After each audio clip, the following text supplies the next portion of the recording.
వాళ్ళ పత్రిక వాళ్ళ పార్టీదని తెలుసు. ఇక్కడ ఆ మాట చెప్పుకుంటున్నారా? నిష్పక్షపాత జర్నలిజం అంట. వీళ్ళు అక్రమాల్ని నాలుగో స్తంభం అంట. ఏం నాలుగో స్తంభం? ఇక్కడ కూలిపోయినటువంటి వ్యవస్థకి సజీవ సాక్ష్యం, బూడిదైనటువంటి జర్నలిజపు విలువలకి సజీవ సాక్ష్యం, వలువలు ఊడతీసినటువంటి వ్యవస్థకి సజీవ సాక్ష్యం, సిగ్గులేని జర్నలిజానికి సజీవ సాక్ష్యం. దాని పర్యవసానం వాళ్ళు బాగానే ఉంటారు. కోట్లకి పడగలెత్తి పార్టీలకి వత్తాసు పలికినందుకు, పార్టీలకి ఊడిగం చేసినందుకు యాజమాన్యాలు కోట్లు గడిస్తున్నాయి. రోజువారీ జీతం మీద బ్రతుకుతున్నటువంటి విలేకరులు, రోజువారీ జీతం మీద బ్రతుకుతున్నటువంటి ఫోటోగ్రాఫర్లు ఇప్పుడు బాధితులుగా మిగులుతున్నారు. నేను ఈ దాదాపు 2 నెలల నుండి చెప్తున్నాను, ఈ స్థితి దిగజారిపోతుంది అన్నటువంటిది. ఎందుకంటే ఎంతవరకు ఎవరి దగ్గర సహింపు ఉంటుంది?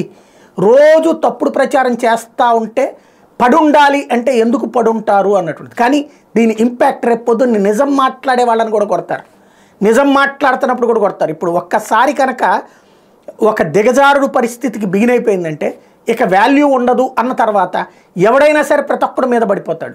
ఆ పరిస్థితి ఇప్పుడు రాబోయే రోజుల్లో ఈనాడు, ఆంధ్రజ్యోతి ఫోటోగ్రాఫర్లు కానీ, కెమెరామెన్లు కానీ వైఎస్ఆర్ కాంగ్రెస్ పార్టీ కార్యక్రమాలకు వెళ్లకుండా ఉండటం బెటర్, కవరేజ్ చేయకుండా ఉండటం బెటర్. అట్లాగే తెలుగుదేశం పార్టీ కార్యక్రమాలకు సాక్షి వాళ్ళు దూరంగా ఉండడం బెటర్. ఇప్పుడు ఆ స్థితికి దిగజార్చేసుకున్నాం ఆంధ్రప్రదేశ్లోని జర్నలిజాన్ని అన్నటువంటిది ప్రత్యక్షంగా కనబడుతుంది. పార్టీల కార్యకర్తల్లాగా మాత్రమే పనిచేయాలన్నటువంటి స్టేజ్ వచ్చేసింది. దీనికి ఎవడూ మార్చలేదు. లేకపోతే